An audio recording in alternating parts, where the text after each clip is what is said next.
Tantarana Terrain Jesosy, Luc 2:1-7.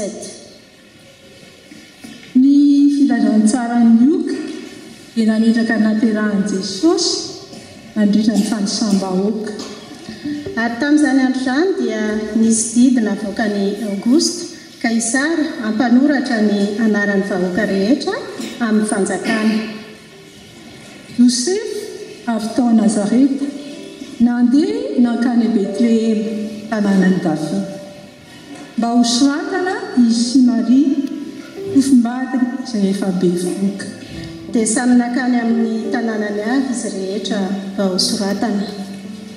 Ary raha nitoetra tao Betlehem Josefa sy Maria dia tonga ny andro naterahany Jesosy. Tanomby no afaka nandray azy fa efa feno daholo ny tranom-bahiny. Hinanam-bilona no an'ny fandrinany fa kosa anaty fanginana tanteraka lavitry ny tabataban'izao tontolo izao.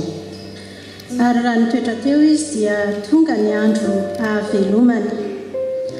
Ary niteraka ny lahy matoany izy dia nodidin'ny lambanjaza ka nampandriny teo amin'ny fihinanam-bilona fa tsy nisy nitoerany tao an-tranom-bahiny.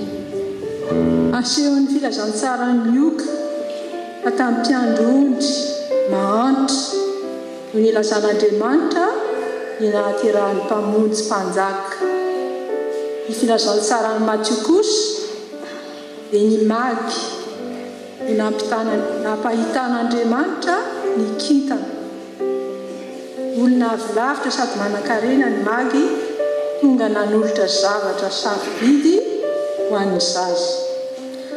Ary rehefa tafiditra trao an-tranon'omby izy dia nahita ny zazakely sy Maria ka niakohaka teo anatrehany.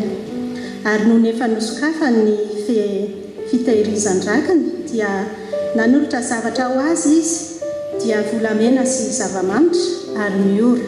Matthieu 2:11. Nanavaka Jesosy fa tonga hitondra ny famonjena ho an'ny rehetra. Tsy tonga iantsony marina fa ny mpanota. Marka 2:17b.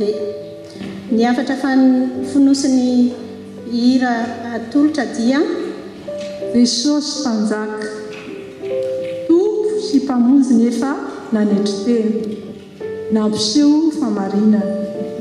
Raha tonga tetoy-tany izy hitondra ny famonjena.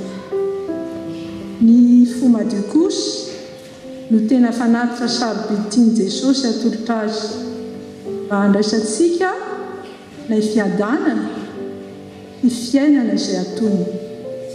Raha tonga teto.